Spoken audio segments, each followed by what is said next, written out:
Hey everyone, and welcome to our Orgo lesson.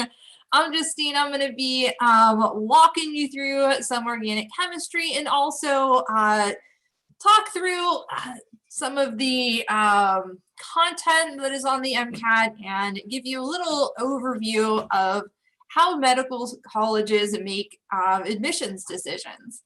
Now, as you've seen, I am not the only instructor here. Hey there, Izza.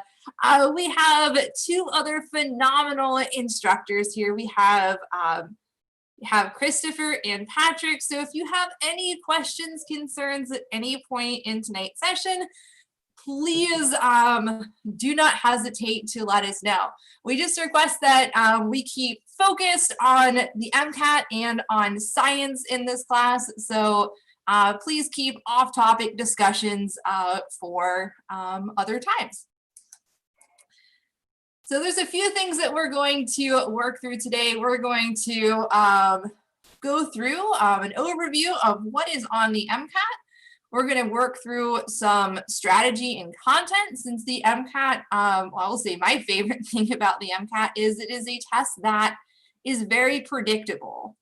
It's a standardized test. And if you know what is on it, if you know this, if you know the format, you can devise strategies to be successful.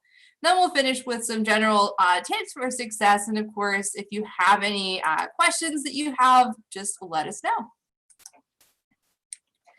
So when it comes to medical admissions decisions, we've actually gone through and done some research. We've talked to a multitude of different admissions committees from different medical colleges and have asked, what is the most important thing you consider whenever you are making admissions decisions? Now, what we found in this is that the MCAT score is the #1 factor. Over 50% of medical schools say MCAT score is the most important. And just out of curiosity, have you all started doing some research into the medical colleges you want to apply to? We started doing some research. If you haven't, I highly recommend starting to look into it now, since you'll be able to figure out what MCAT score you need to be competitive. The best place to go to find that information is the MSAR. I think it's like $20 to get access to it, or you can get it for 2 years. But it has all of the matriculation statistics from all of the medical colleges. There's a similar thing out there for DO schools. I think it's called DO Explorer. So whether you're doing MD or DO, I would start doing some research now to figure out what MCAT score you're looking at to be competitive. Generally, you want to, of course, aim to impress. So go for a few points above their average. And also, aim to impress.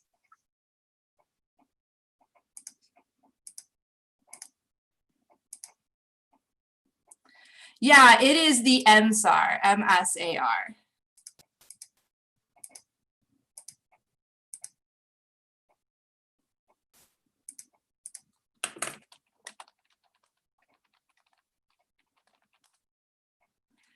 So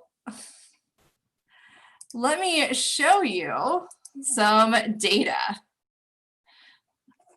So like I said, we have done the research. The MCAT score is 50%, and your undergraduate GPA makes up roughly another 25%. So 75% of everything they place the most value on comes to two numbers that says nothing about your personality. So that, even if you don't have the best undergraduate GPA, especially depending on where you are right now in your college experience, you do have 100% control over your MCAT score. So the MCAT is really your opportunity to shine, to show medical colleges that you are going to be a good candidate and you'll do well on your STEP exams. The other part of your admissions comes down to experience, interview, letter of recommendation, personal statement. So all the stuff that makes you you. So you want to make sure your MCAT score and your GPA is competitive enough to get you through that first round of applications so that on your secondaries, you can really start to let the colleges get to know more about you. Now, when it comes to what is on the MCAT, you all will be taking the full version of the exam if you're testing in the upcoming testing cycle. Pre-registration is open and they will be opening registration relatively soon. The first section you'll have is chemical and physical foundations of biological sciences. All of the science sections do have passage-based questions. So for ChemPhys, Biochem, and Psych-Soc, all three of these will have 10 passages. And you'll have 15 standalone questions. So 15 of those 59 questions will be standalone. The remainder of the questions, remaining 44, will be associated with the 10 passages. When it comes to the critical analysis and reasoning skills section, in this section, you have 10 passages. So a great majority of the questions that you'll see on test day will be associated with passages. So just knowing science, just having the information memorized is not going to get you all the way there with your preparations.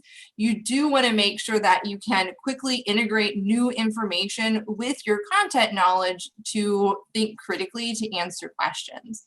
So if reading science articles is not one of your strengths right now, I highly recommend spending somewhere between 10 and 15 minutes every day reading a science article, like a journal article with data, figures, and graphs from an open source journal.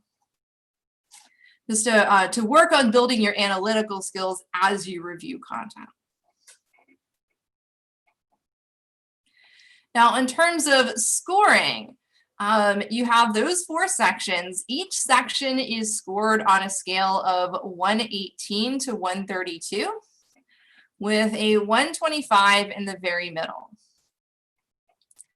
These 4 sections are added up to give you your total composite score on a scale of 472 to 528. The 50th percentile, essentially right in the middle, is set at a 500.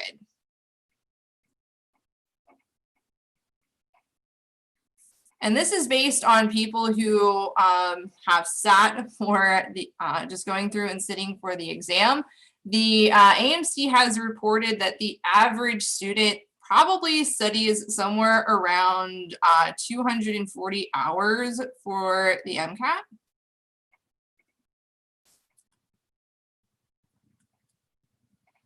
And of course, you're going to see stuff from either end. So you'll see some individuals will study significantly more than 240 hours, some significantly less. But that's just the average that gives us this bell curve distribution. So we always recommend that our students study somewhere closer to 300 to 350 hours.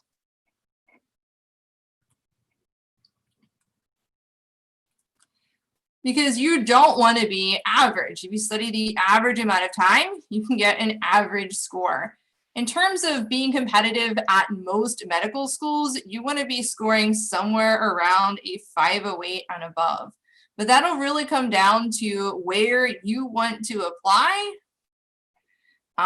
what your GPA looks like, what your experience looks like. So that is a very general recommendation. Again, your specific goal score should be informed based on your research. So again, if you have not checked out the MSAR, that's going to give you a lot of admission statistics.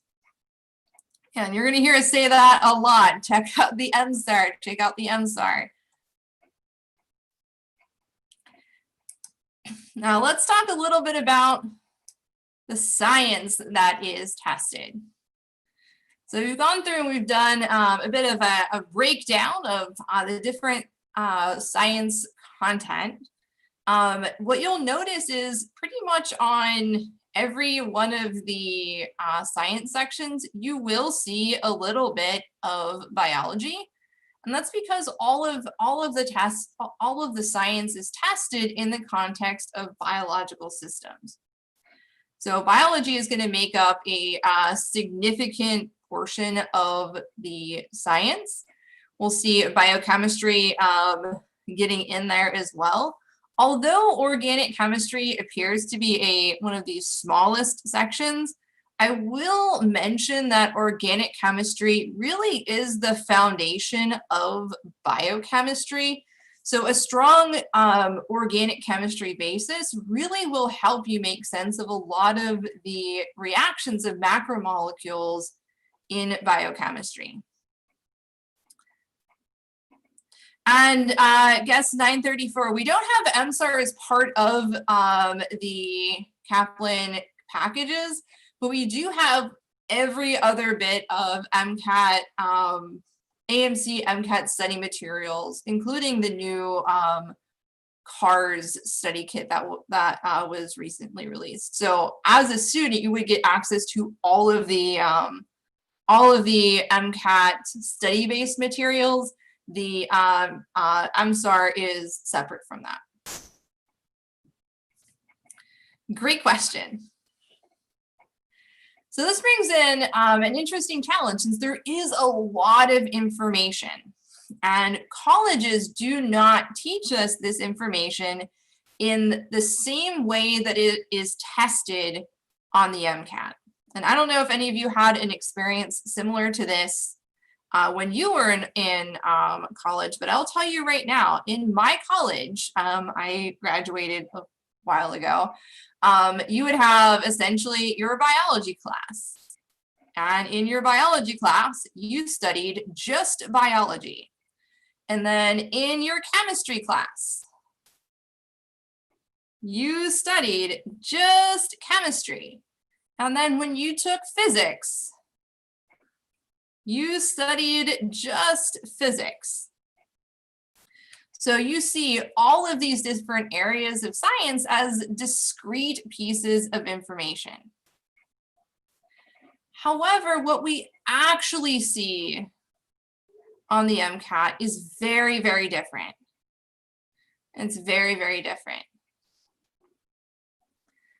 They say we don't have 3 different areas of science. We have one general umbrella that is science, and all of these different areas are interconnected. So when you study, don't just study biology for the sake of biology. Don't just study physics for the sake of physics. Focus on how physics really is, in many ways, the foundation of chemistry, and how chemistry is the foundation for biochemistry, and how that relates back to biology. So you're going to focus on not necessarily on memorizing what the information is, but I want you to focus more on understanding why things work the way that they work. A memorization of content alone is not going to be sufficient for success on testing. I've been teaching MCAT for over 7 years now, and I've seen students come in who have gone through and they'll read the review books from cover to cover, and still struggle on answering MCAT questions. It's all about how you study. Don't just try to memorize information. Make sure you understand the connections between different areas of science and how everything builds on itself.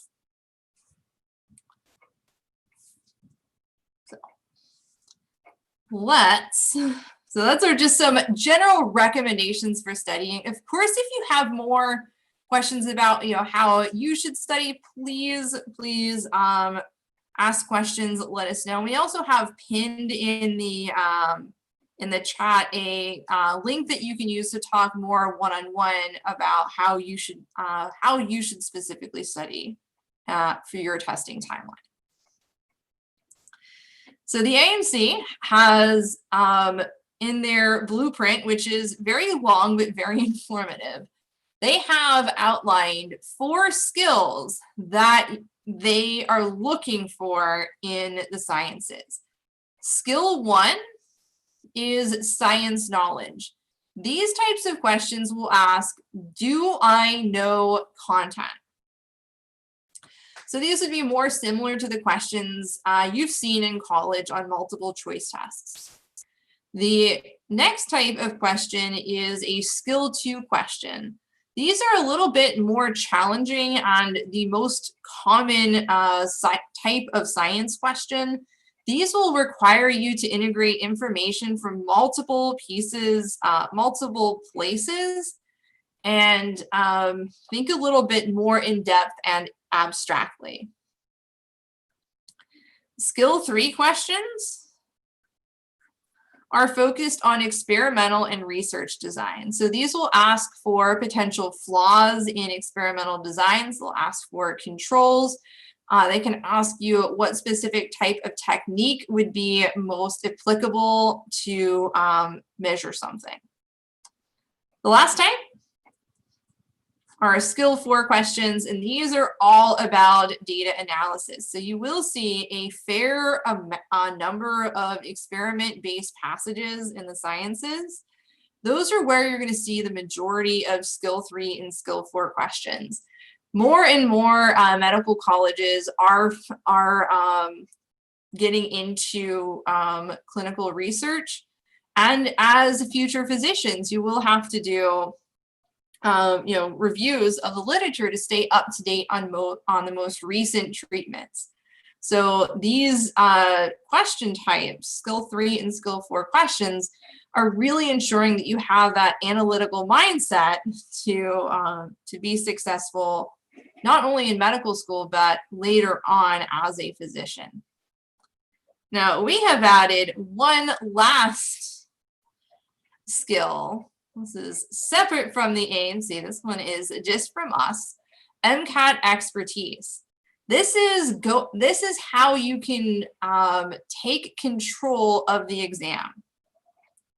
You don't have to do every single question in the order in which it's presented in a particular section. So we always recommend to our students that you start with the discrete questions first, and then do the passages. The reason being here is that by doing the discrete questions first, you can get a sense of what the different passages are testing. But this discrete questions or those standalone questions can be answered much more quickly, so you get more points in your pocket early on. You also want to save the hardest questions and the hardest passages for last. That way, if you do struggle with time, and I know that especially with Chem Phys and CARS, timing can be very tight. If you save the hardest stuff for the very end, you're less likely to get far behind in timing. And if you do end up rushing through the last passage, maybe 2 passages, those would be the passages that you would struggle with the most and probably miss the most questions on anyway. So there's a lot of strategy that goes into taking the MCAT. It's not just a content test.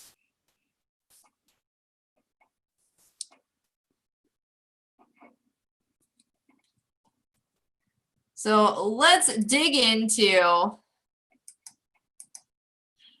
some reactions of organic chemistry. And there's a few different things that we're going to talk about in our lesson. We're going to look at the key players in organic reactions. And I will say that this will be a fundamental theme you'll see throughout organic chemistry. We'll talk about different types of reaction conditions. We'll look at chemioselectivity and describe some of the differences between SN1 and SN2 reactions. So let's start with the key players in organic reactions. So the first one is the nucleophile. And phile means loving. So a nucleophile is something that loves the nucleus. So tell me in the chat, what should be true of a nucleophile, of something that loves the nucleus?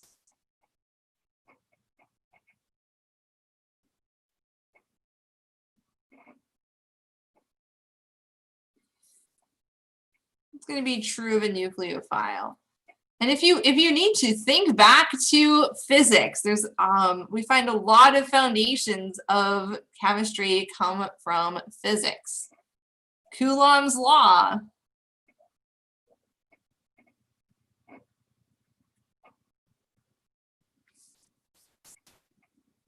Opposites attract.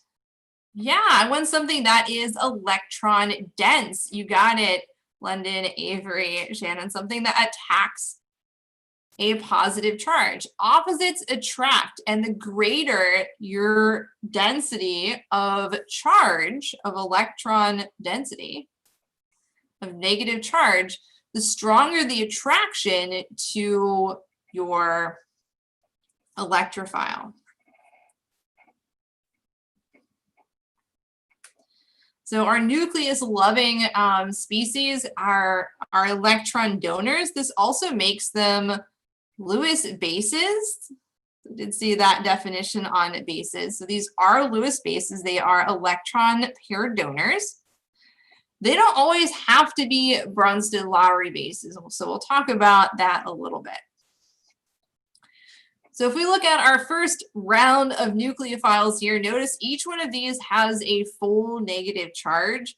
In general, the greater the density of, the greater the charge density, the more nucleophilic they will be.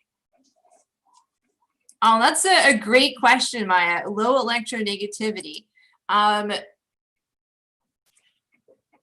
Not always. So the trend for nucleophilicity actually depends on the specific solvent. So we'll talk about the solvent effects in a little bit.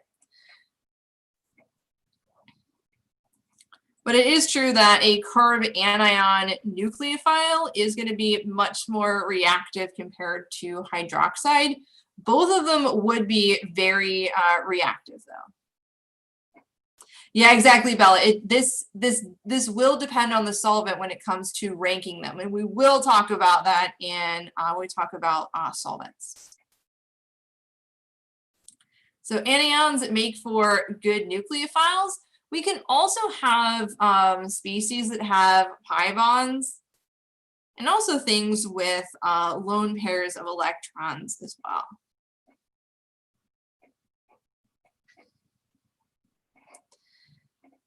Now, some of these molecules that we have up here, things like hydroxide, are strong bases. So things usually things that are good bases tend to be good nucleophiles, but the converse is not always true.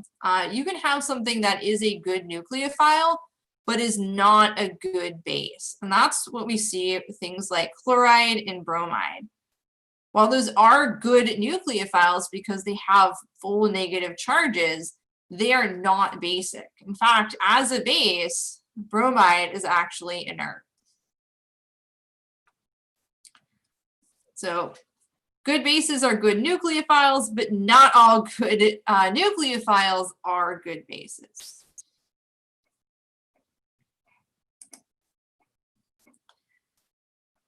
So we've talked about the nucleophile. Next key player is the electrophile. These are the electron-loving species. These will accept electrons to make bonds, and that makes them Lewis acids. So we got a little bit of general chemistry creeping into our organic review.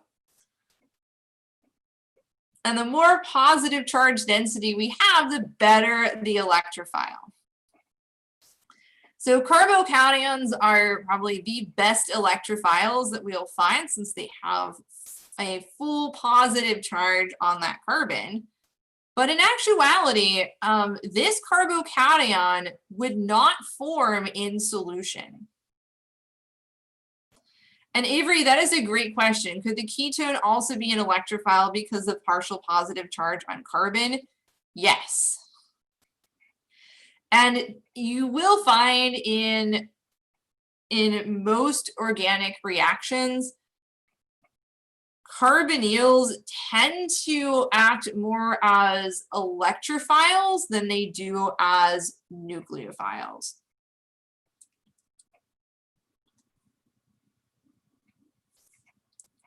In fact, a very common thing you'll see with reactions of carbonyls is if you want to make them more reactive,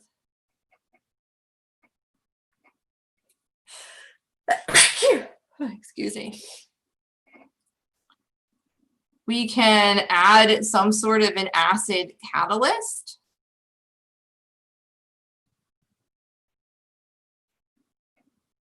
And one of the resonance structures that we can draw for this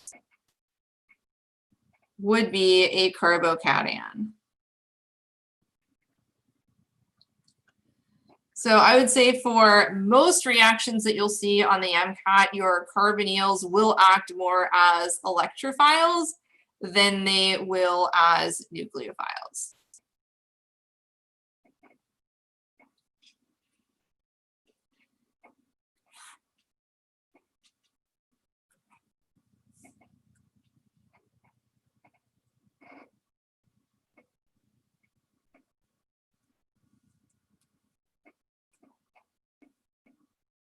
So I do see some questions about the just to be clear a little bit more with the carbonyl. You have partial negative charge on the oxygen. That's where you can see it classified as a nucleophile. You have partial positive charge on that carbonyl carbon. That's where we can see it classified as an electrophile. But again, most times we will see carbonyls acting as electrophiles. The last key player is the leaving group. And these are very well named for what they do. Leaving group is the group that leaves whenever a nucleophile attacks. And for all substitution reactions and for all elimination reactions, a good leaving group is absolutely necessary. If we have a bad leaving group, the reaction will not happen.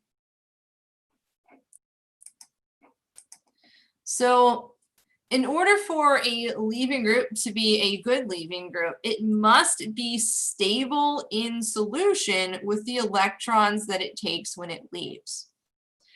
So leaving group is kind of like the breakup where it's like you burn the bridges.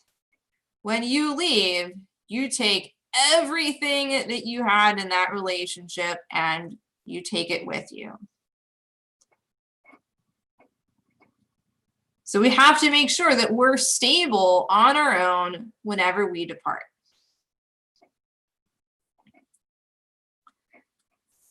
So one example of good leaving groups are the halogens.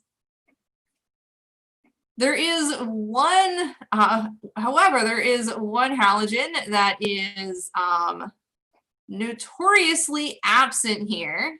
Fluoride is not a good leaving group.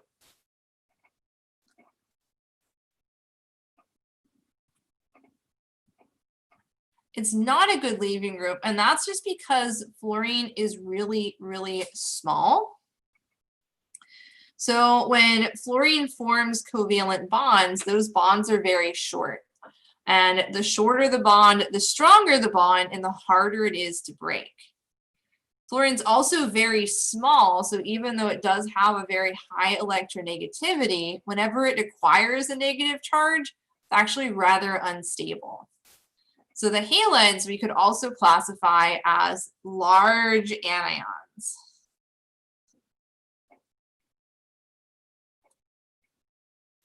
The larger the anion, typically the better the leaving group because it has a larger area over which to distribute its negative charge.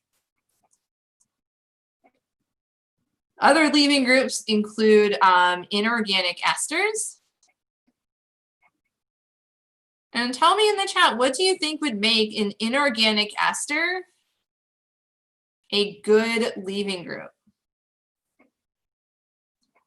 It's actually the same thing that makes tosylates and mesylates good leaving groups as well.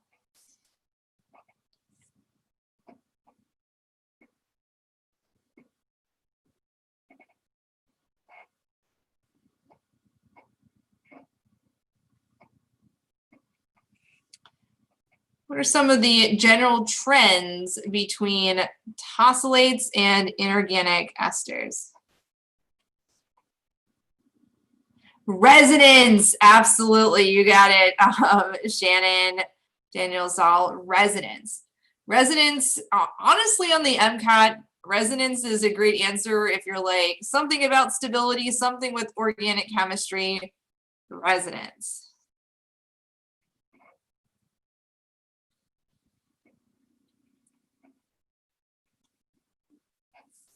They're all resonance stabilized.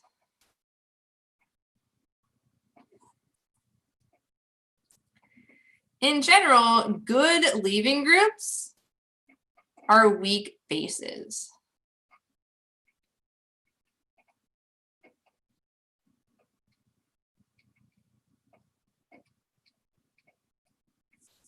Good leaving groups are weak bases. They're not reactive. They are stable and happy in solution. So then if our good leaving groups are things that are large anions, things that can spread out that negative charge, things that are stabilized by resonance, what do you think is going to make for a bad leaving group?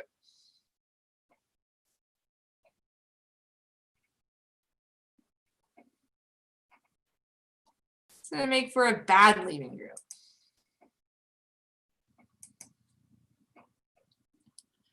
I will say, if you have a bad leaving group, it is not,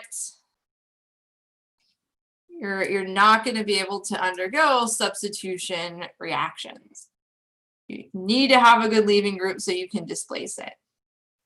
Yeah, Shannon, things that are strong bases, small molecules that don't have a lot of resonance, things that don't have have low electronegativity, things that form strong covalent bonds.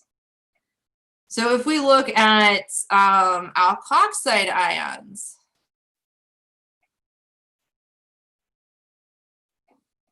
hydroxide and alkoxides, these are strong bases.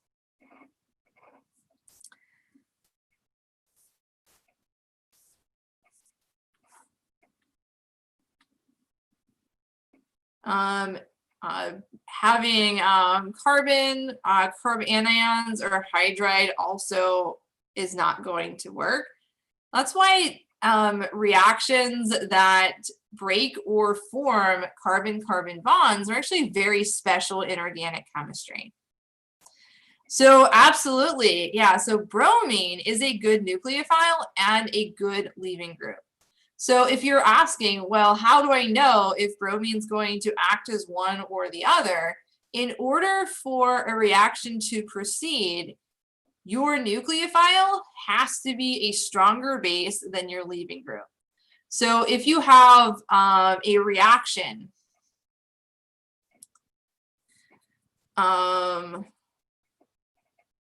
let's see, where bromide is your leaving group and hydroxide is your nucleophile, you're going to be able to kick off bromide and add the hydroxide, but bromide will not be able to attack and kick off the hydroxide, because while hydroxide is a really good nucleophile, hydroxide is not a good leaving group. So yeah, so carbanions are bad leaving groups. If I have a alcohol, an alcohol is a good leaving group if it leaves as an alcohol. So to look at an example of this, I'm going to just make a little bit of white space on here. Hide our carbanions for now.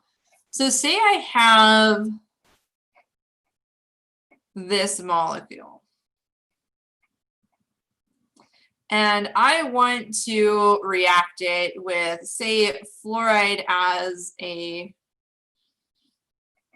let's say ammonia as a nucleophile.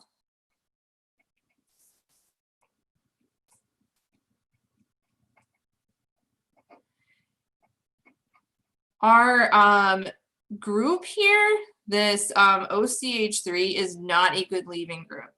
So anytime you have an alcohol or an ether that you want to turn into a good leaving group, what we do is we add acid to protonate it, and then whenever it leaves, it will leave as an alcohol.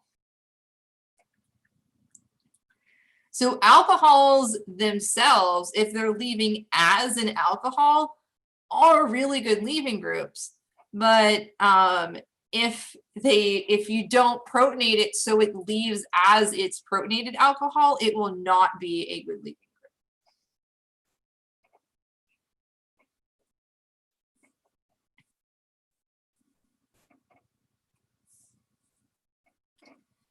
So good leaving groups are stable in solution. They are weak bases.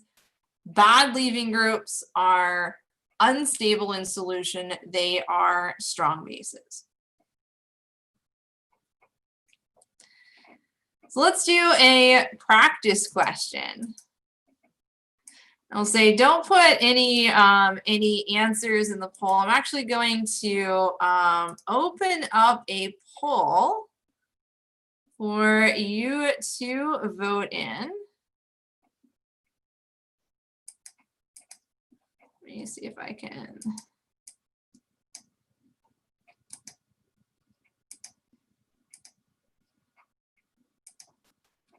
So go ahead and poll in with your answer.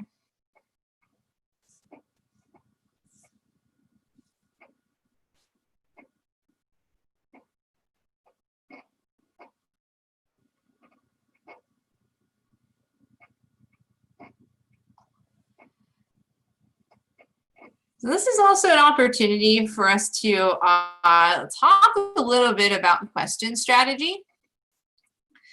The way that we approach questions on the MCAT is to use a strategy we call trim, where we type the question, and that's just to identify the science content that is tested, and if there's any sort of special structure in the answer choices. In this case, our answer choices are very short, so there's nothing like super special there, but we do have a bunch of anions.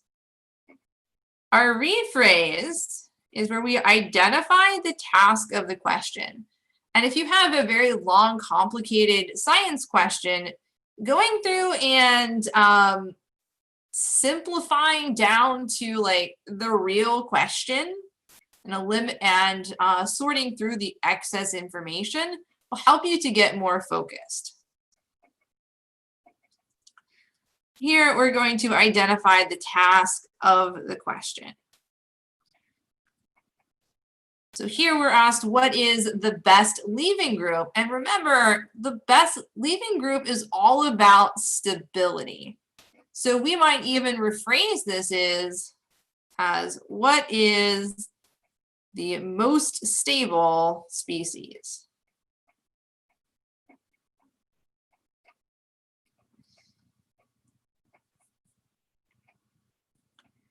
Now, with our investigation, I in trim, this is where you're going to sort through the information.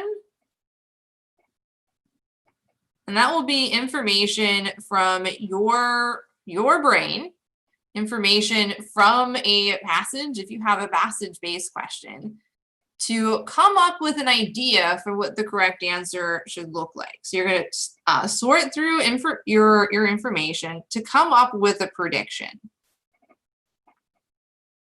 What should the correct answer look like? So in this question, what is the most stable species? Well, we know that if I have a large anion or something that is stabilized by resonance, that contributes to stability. That makes for a good leaving group. I like that, Avery. You can ask what has the strongest conjugate acid, because I like you're bringing in some Gen Chem there, since the strongest acid would have the weakest conjugate base. In fact, if you have a strong acid, its conjugate base should technically be inert. So now let's take a look at our answer choices. We're looking for something that is a large anion, something that is resonance stabilized, something that is essentially a very, very weak base. So notice that answer choices A and B both have an oxygen with a negative charge. These are both strong bases and thus not good leaving groups.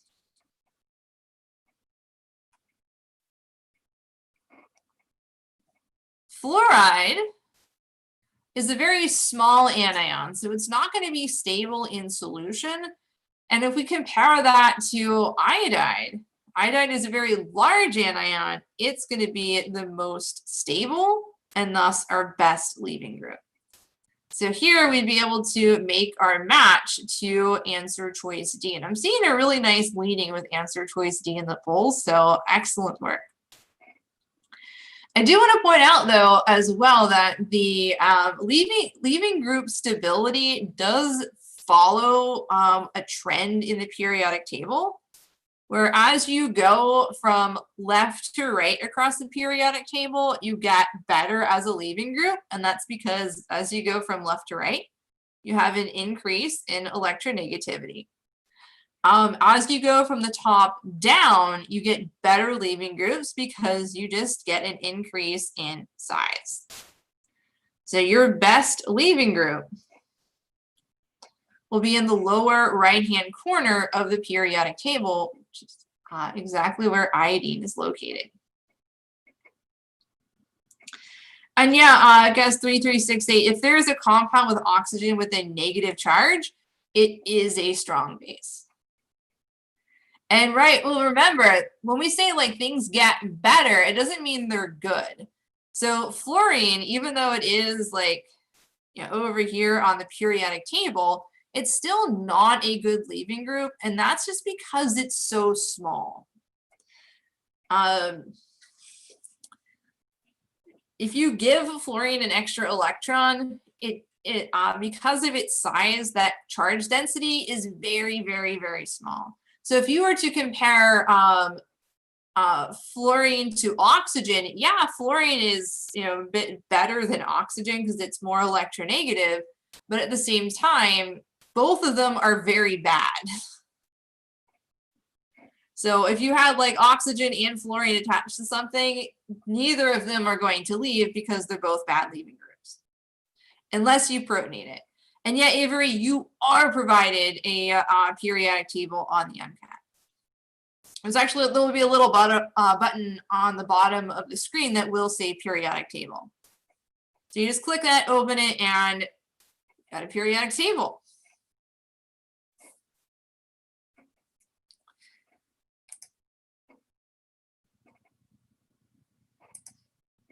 All right. So the next thing we're going to take a look at are different types of reaction conditions. So here we're going to talk about the different solvent effects, and we'll also talk about different acids and bases that we can use in our reactions.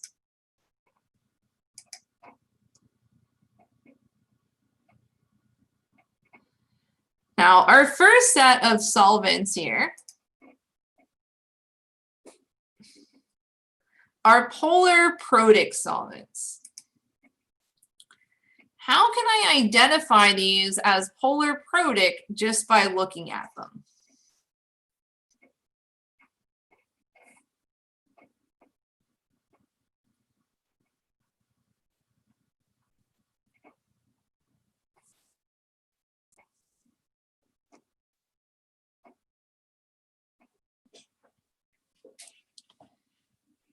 How can I identify these as polar protic? The polar just comes down to the fact that they are polar. You do have significant dipole moments in these various solvents. And Lauren, you will not ever have a calculator. So the partial charge symmetry is what makes them polar, but the protic part that has with the hydrogen bonds. So polar just means that you have asymmetry of charge.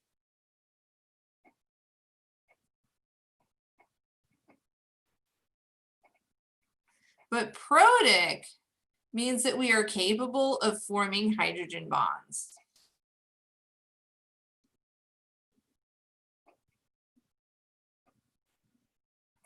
So the mnemonic that we like to use for hydrogen bonds is hydrogen bonds are fun. So if you have a hydrogen attached to a fluorine, oxygen, or nitrogen, that's going to make it polar protic.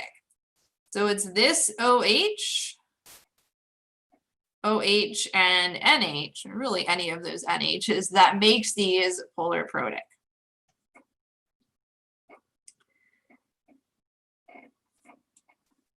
Now, in polar protic solvents, nucleophilicity will actually increase as you go down the periodic table. And let's think about why that is. So if you were to compare hydrofluoric acid to hydroiodic acid, hydrofluoric acid as an acid is actually a weak acid.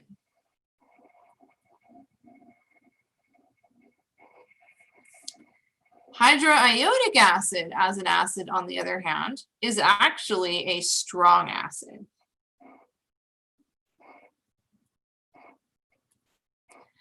Weak acids have weak conjugate bases.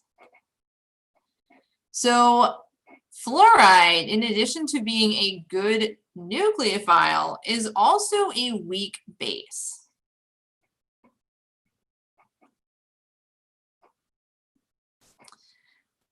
Hydroiodic acid, when it dissociates, produces iodide.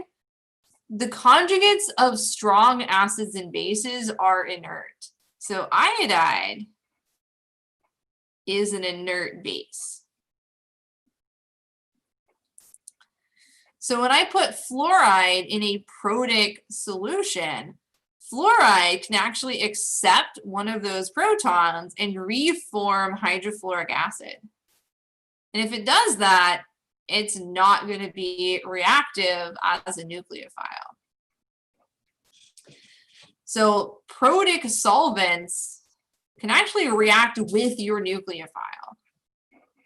So as you go down the periodic table, these become less reactive with the solvent, and that's what makes them better nucleophiles. So in polar protic solvent, nucleophilicity then increases down the periodic table. Because our molecules, our nucleophiles, are not reacting with the solvent. If we were to then look at polar aprotic solvents, what kind of trend would we expect to see here?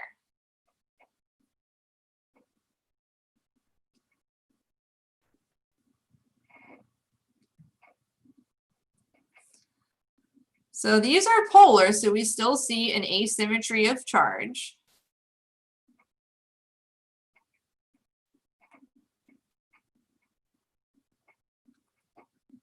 They could form things like dipole-dipole interactions. But since they are aprotic, they are unable to form hydrogen bonds.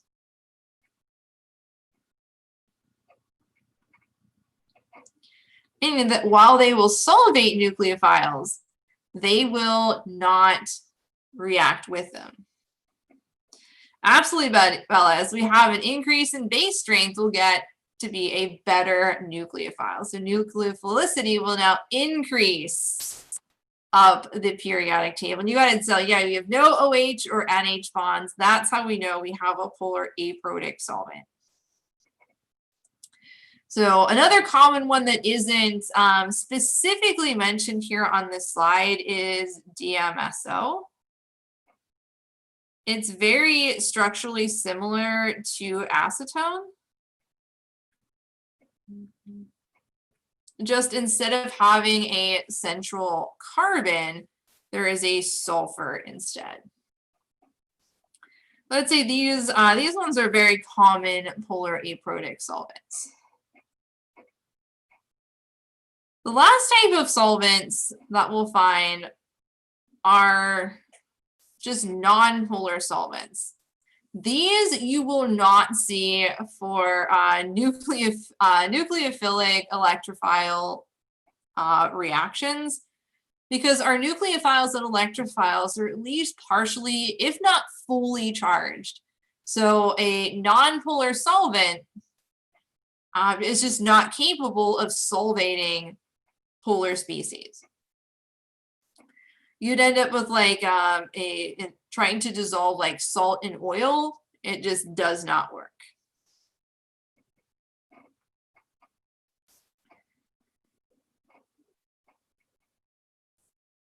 Now, in some cases, you may add acids or bases to a reaction. And we're just going to do a quick review of acid-base definitions. We have Lewis acids and bases. Lewis acid base is all about electron pairs.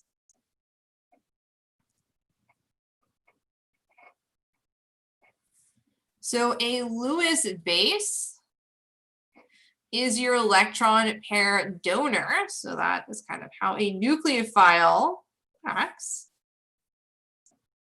And your Lewis acid is your electron pair acceptor.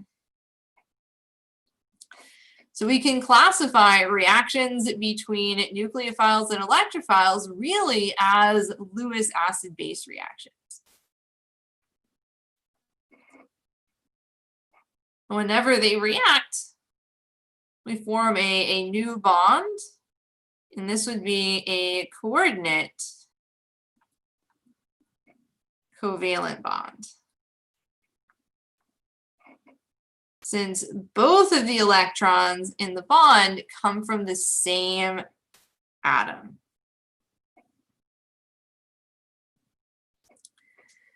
Now, the other case where we see acid-base chemistry will come down to actually transferring and accepting protons.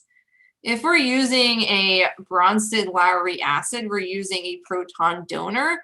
This is what we'll typically see when we see an acid catalyst. Will be some sort of a Bronsted-Lowry acid. Most commonly, you'll see something like sulfuric acid. Since sulfuric acid is a strong acid, it will completely dissociate off one of its protons, but it's not a nucleophilic acid with the sulfate just because it is very stable in solution.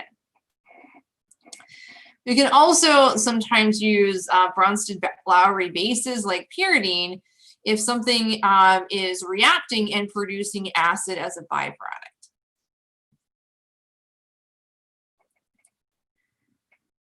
So let's work some questions here. So I'm actually going to give you an opportunity to work a question on your own.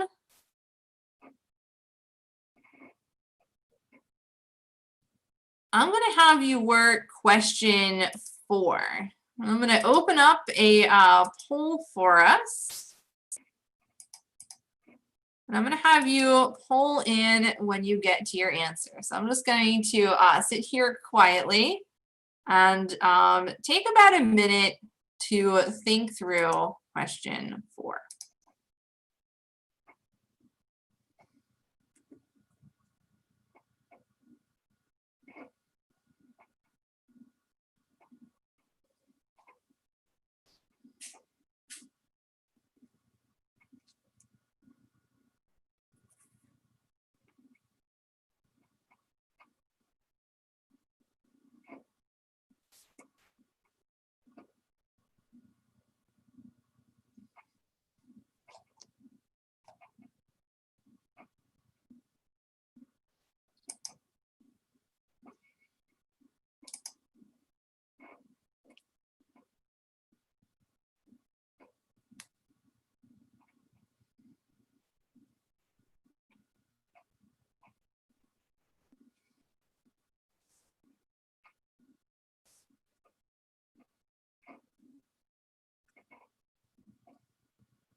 All right, I'm seeing some votes coming in.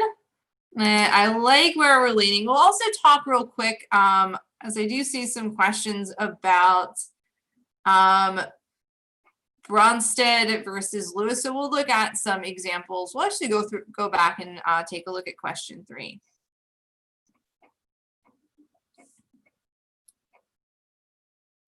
So here we are asked, this is actually a really, really long question, but notice when we take a quick look at the answer choices, we just see different solvents. So it's a very long question stem, but in essence, it's asking us to choose a solvent. Now, a lot of the information in our question stem is just fluffy introductory information. So blah, blah, blah, blah, blah, blah, blah, information stuff.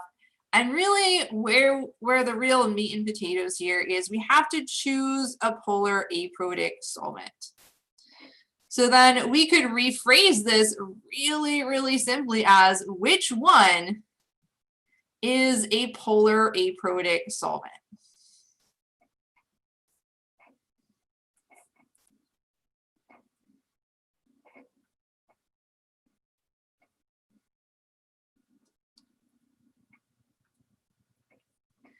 So this should be something that is polar, but does not form hydrogen bonds. And that's why I love the rephrase, because we have a very, very long question stem, but something that's very, very straightforward once we get at the real question. What is polar but does not form hydrogen bonds? Well, water we already know as the quintessential thing that forms hydrogen bonds. Not going to work here, so we can eliminate answer choice A. Ethanol, anytime you have an OL ending that indicates an alcohol with an OH, so we can get rid of answer choice B. If we forgot what DMSO was, that's totally fine. We'll just leave it there for now. But then when we see hexane, this here is a hydrocarbon. And we are looking for something that has to be polar. So via process of elimination, we can get to answer choice C, or we can think about the polar aprotic solvents we know with acetone, DMSO, there's the acetonitrile. So two different ways to approach the question, either with a prediction or via process of elimination.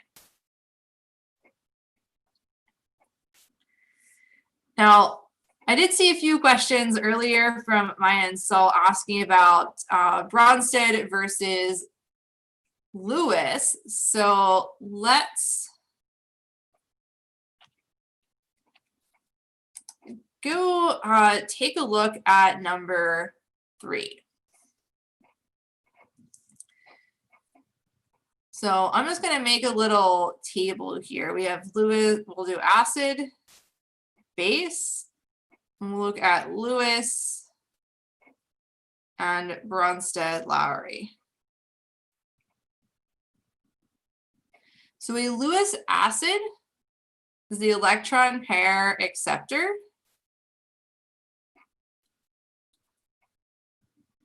A Lewis base is the electron pair donor.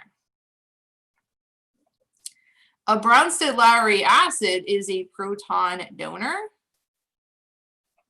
A Bronsted-Lowry base is a proton acceptor. So let's look at an example. Say I have ammonia.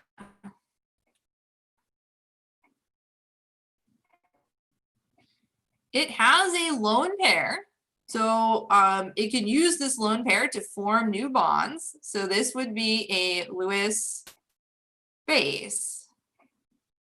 And it can also accept a proton here to form ammonium. So it's also a Bronsted-Lowry base as well. I can look at a Lewis acid, something like a carbocation.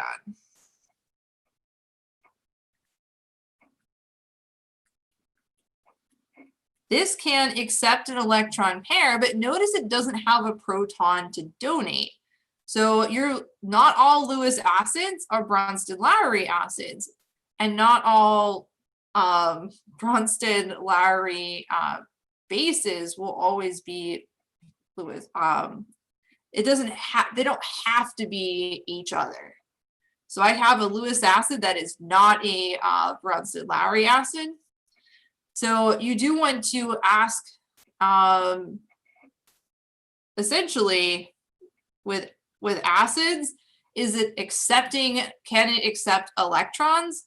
Can it donate protons? In some cases, it'll be yes to both, but not always.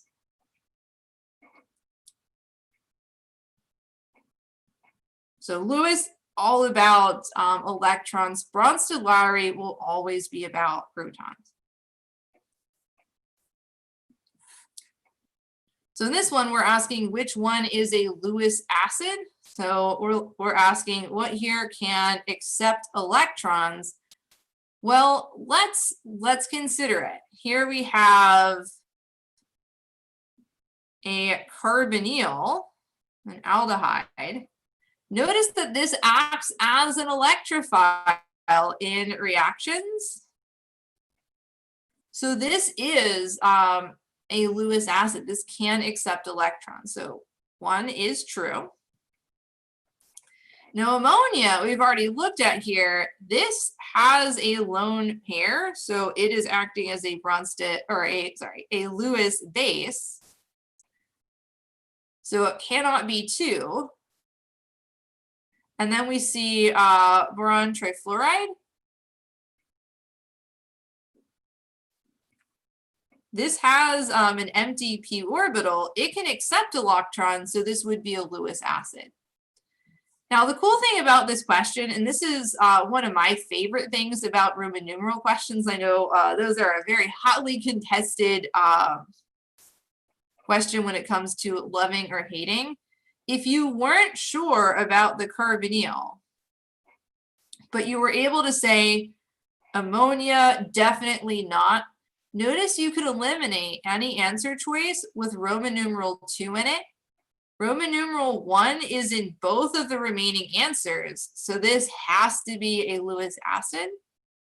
And then boron trifluoride, yes, it can accept electrons, so we could match answer choice C. So if you until now had hated Roman numeral questions, there is a lot of strategy that you can apply specifically to that question type. So don't be hating them. There is a lot that you can learn with those.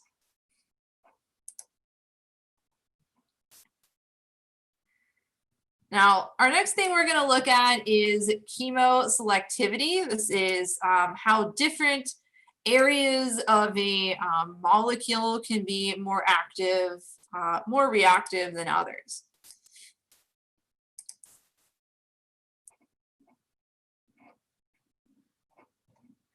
Now, one thing that will determine reactivity is the relative location in the molecule. So in general, most hydrogens that are attached to carbon are not overly acidic. They're not overly acidic. Now, hydrogens next to carbonyls, on the other hand, actually are significantly more acidic. That's because we can deprotonate them with a base, and its conjugate is resonance stabilized. So the fact that we do have multiple resonance forms greatly contributes to the increased acidity of these hydrogens.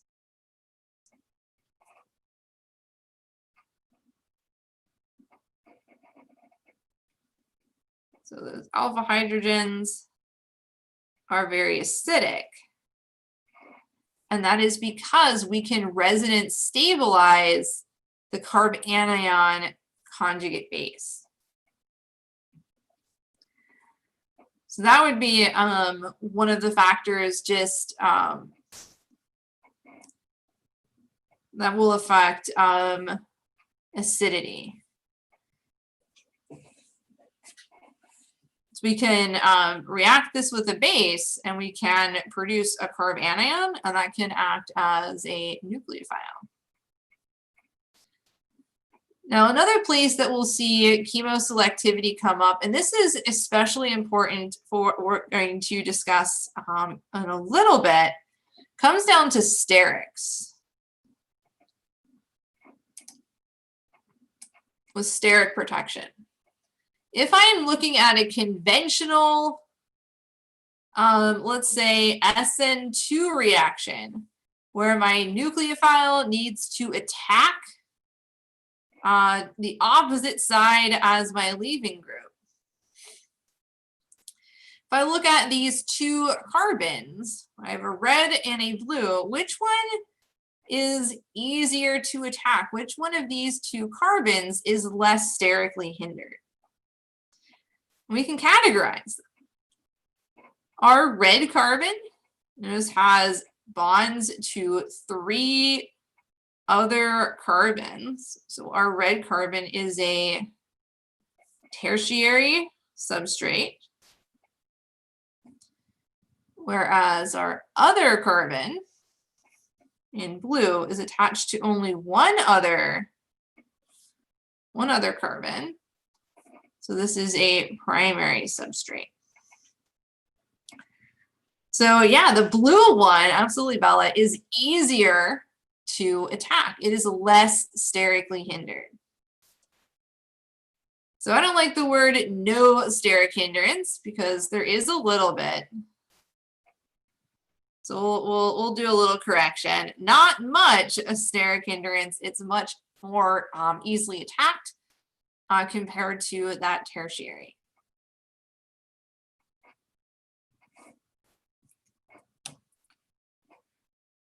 Now we can also make use of steric hindrance with protecting groups. We're not going to specifically talk about protection groups in this lesson. This lesson is actually the first of a three class series with organic chemistry.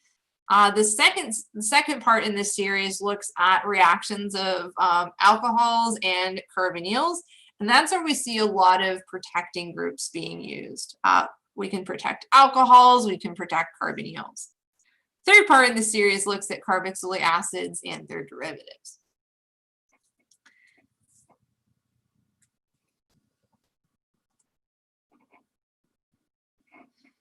So that brings us to our final objective, where we're going to look at nucleophilic substitution reactions. And there's really just two reactions we need to know.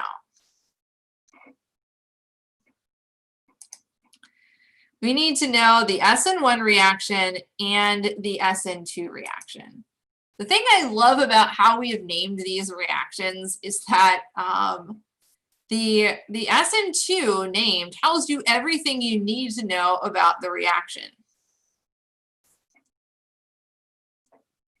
You have the SN for substitution. It is nucleophilic.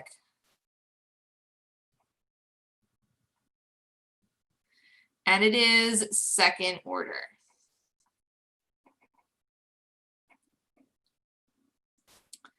Meaning that it takes two to tango.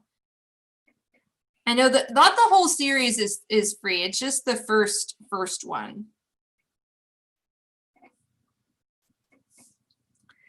So we have our nucleophile, we have our electrophile.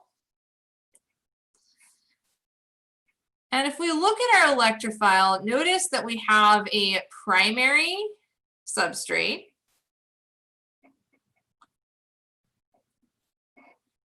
Our electrophilic carbon is attached only to one other carbon. And then we have hydrogen and D for deuterium. That is an isotope of hydrogen. It's just heavy hydrogen. And then we have our leaving group. And we're going to assume, for the purposes of this, that we have a good leaving group. Otherwise, nothing would happen. So our nucleophile has to sneak in from behind the back of the leaving group. So you can think of this as kind of like, I call this one the sneaky. So our nucleophile has to creep in and attack from the back side. We have a transition state where our nucleophile is forming a bond with our electrophile as the leaving group is leaving. And then we kick off the leaving group and form our final product. Now, one way that I have, you can conceptualize this is it's kind of like the reaction really from any rom-com, where you have, the person in a relationship, and it's like an okay relationship. It's stable.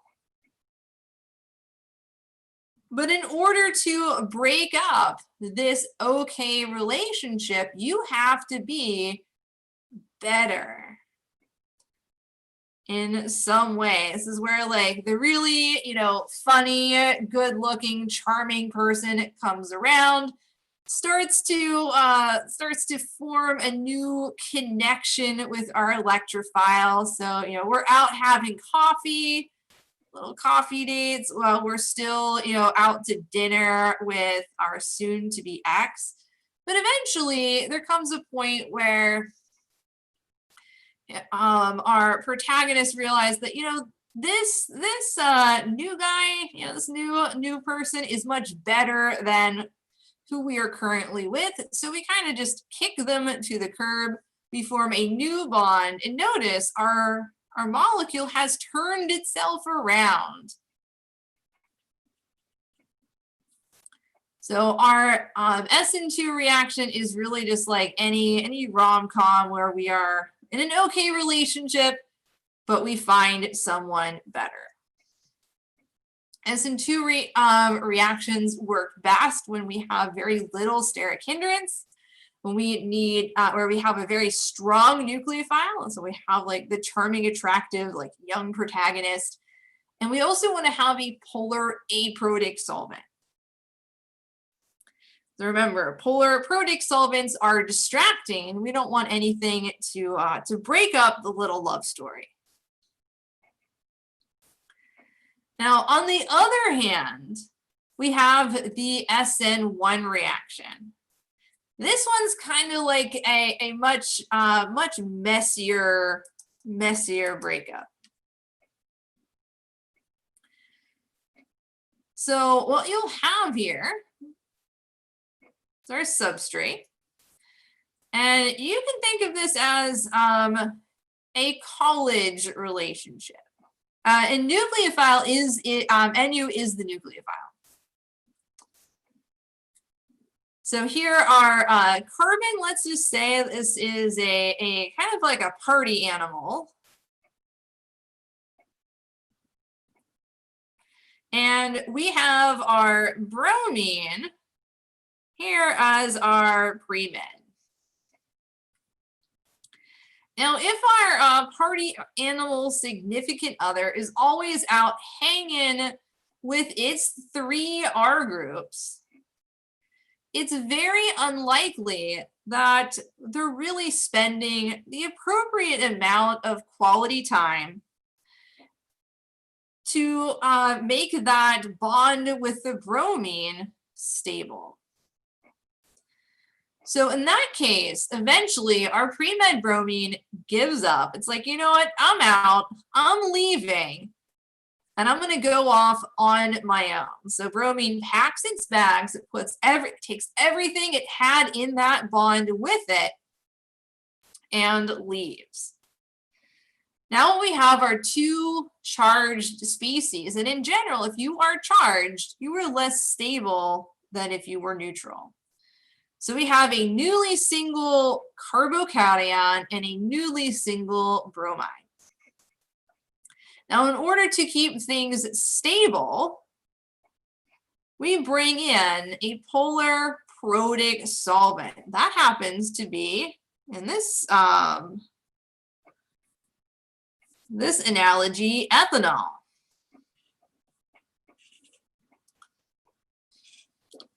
So our polar protic solvent will stabilize our leaving group. It helps to stabilize our carbocation.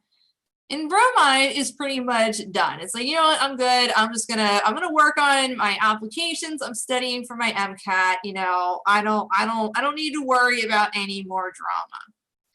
Our carbocation, on the other hand, since it is now deficient in bonds, is lonely. It is lonely, it is stabilized by ethanol. It is not going to be the most selective in the next bond that it forms. So while an SN2 reaction required a good nucleophile, in SN1, our carbon in its lonely state is looking for anything that has electrons to donate. So here, our nucleophile can be weak, and that nucleophile can attack from either side since our carbocation is planar. And for that reason, we got a racemic mixture as a product.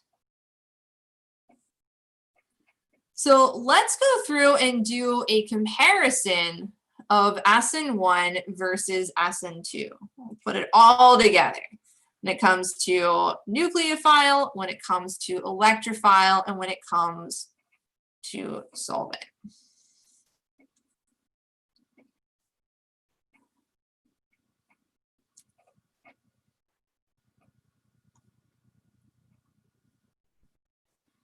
So we have our electrophile,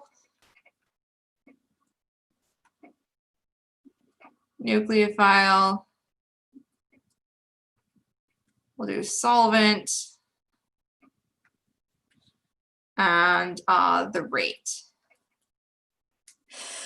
Excuse me. So when it comes to an SN1 reaction, you have to have something that is sterically hindered, or essentially a electrophile that has multiple R groups on it. The R groups donate electron density to stabilize the carbocation. So a tertiary carbocation is most stable. Secondaries will form, but primary and methyl carbocations are too unstable to form in solution. So the electrophile, it's all about carbocation stability.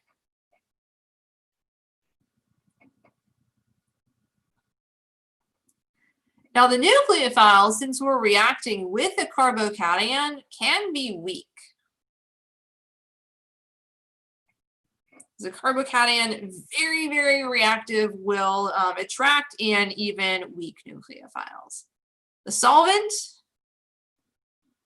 is polar protic because we are hydrogen bonding to stabilize the electrophile and the leaving group. And the rate here is first order. Our rate determining step is the dissociation of the leaving group to form that carbocation. With SN2, we have the opposite in reactivity, where a methyl substrate is the most reactive, followed by primary and secondary. Secondary is slow due to the amount of steric hindrance. Tertiary will not undergo SN2. The nucleophile for SN2 must be strong, since that is, the rom-com. If you're going to break up someone's relationship, you have to be in some way better than who they are currently with. The solvent is polar aprotic. And the rate is second order. SN2 is 2 to tango. So that's how these two reactions compare side by side.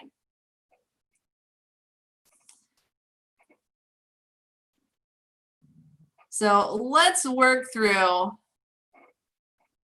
an example question.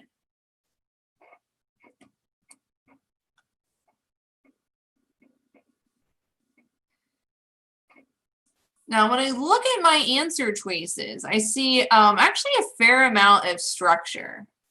I see fluoro versus iodo, so differences in the leaving group. I also see propane versus, so all propane. But I also see R versus S.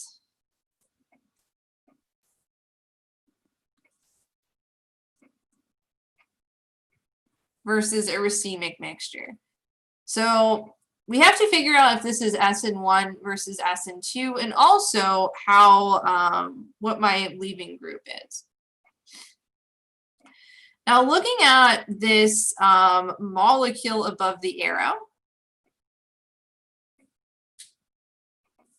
we have a very complex looking molecule. This is the solvent. And if you're not familiar with this solvent, that's totally fine. You don't have to be. Its structure is provided. Now, when I look at it, my oxygen isn't attached to anything. Well, the phosphorus. My nitrogens are attached to either carbon or phosphorus. So I don't actually see any oxygen-hydrogen or nitrogen-hydrogen bonds. So this solvent is polar, but it is aprotic. Now, when I look at this nucleophile, I have NaN3. Nitrogen and sodium do not form covalent bonds with each other, so this has to be some sort of anionic species. So I have Na plus, N3 minus. So this is a strong nucleophile. And my reactive carbon isn't really attached to very much big stuff. This is a primary substrate. Because if you look at fluorine, because it is so far to the right on the periodic table, it's not very much different in size than hydrogen. So all things considered, this is going to undergo an SN2 reaction mechanism. So we can eliminate answer choice D. Notice that is a racemic mixture. We only see that with SN1. In comparing fluorine and iodine, iodine has to be our leaving group, meaning we should not see it in the final product. So I can also eliminate answer choice B. And that would be as far as we'd be able to get to this question, through this question, based on what we've reviewed tonight. Now, to get between answer choices A and C, you have to figure out the product and then determine the RS configuration. So whenever we kick off our leaving group, we're going to invert the stereochemistry. So that fluorine can flip forward. And then we need to attach the new nucleophile, which is that nitrogen. Now to assign priority, we have to to rank things in essentially the highest priority will go to the attached atom with the highest molecular weight. So the heaviest atom here is fluorine, followed by nitrogen, followed by carbon. So we draw a circle connecting 1 to 2 to 3.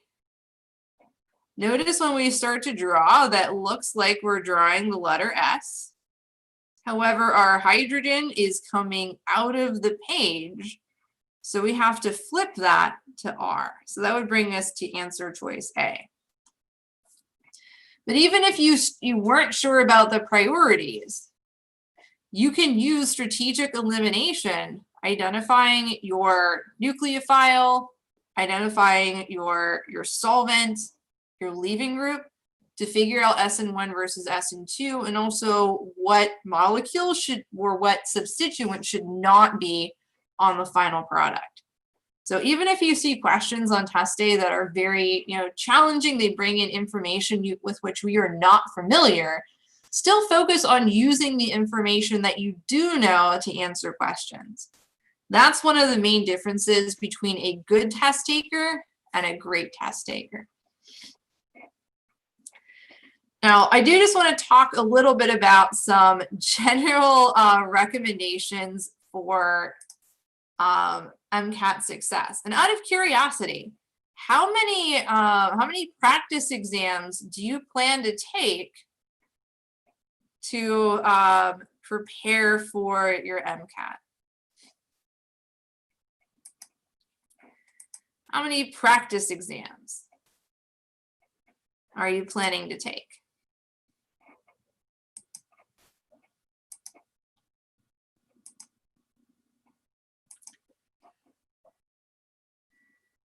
We're going to recommend taking at least 6 full-length practice tests. But I would say, based on my experience working with students, I would say 6 is the very bare minimum. If you take somewhere between 6 and 10 full-length practice tests, that would be in line with most students. More than 2 for sure. I agree with that. Yeah, as much, but there is, I do want to say there is such a thing as too many. So actually 1 every 2 weeks, Maya, is a really great spacing, especially if you are testing in January or March. So taking full-length exams starting earlier is highly recommended. Yeah, every other week until April 10th, absolutely. You don't want it to, some general recommendations, I've seen students do this, is to say, I'm going to learn content now and practice later. That is very problematic for a couple different reasons. Number one, just because you know information doesn't mean you can apply it. And this is something I felt during my MCAT prep. I studied with Kaplan 12 years ago, getting ready for my MCAT. I read a Kaplan book cover to cover, went through all of the content, bombed my first practice test. So just because you know the information doesn't mean you are able to apply it and synthesize from it. So yeah, it can be a really terrible, sometimes, the school of hard knocks is the best learning experience. So that's why I'm telling you right now, don't do that. As you are working through content, start working practice questions. Start working practice questions. In general, what I tend to recommend to my students is for every hour and a half that you spend doing content, you should do somewhere around 30 to 45 minutes of practice.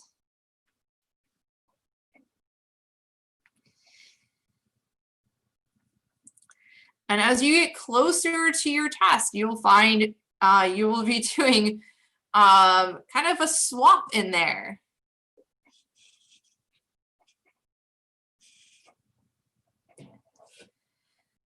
We'll do a little swap there where you'll start to do more practice and less content. So Bella, London, is there a way you can get full-length tests through Kaplan? Yes. With the courses, you get access to all of the AMC materials, including the, now 5 full-length exams that the AMC has released. And then we also have 11 full-length exams, 4 of which are broken down into section tests. The course also comes with a question bank. And it's actually one of my favorite things that wasn't there whenever I was a student, but oh man, I wish it had been. It is a searchable bank of several thousand questions. So if you've gone through and reviewed, I don't know, like maybe tonight, went through like, foundations of organic reactions, you could go to the question bank and pick out questions just from that topic. So that's what I always recommend to my students is to, review the content, then go to QBank, do some practice, and figure out what you still need to review in greater detail. And Eva, the questions at the back of the Kaplan books, I mean, they are a good practice. They're really good for helping to assess your content knowledge. The only thing, I don't want you to rely on those questions, mostly because 75% of the questions you'll see on the MCAT are passage-based. So if you only do questions at the end of the lesson book or the review notes, then you're not really testing yourself in the same way as the MCAT. So great for assessing content, not so great for MCAT realistic practice.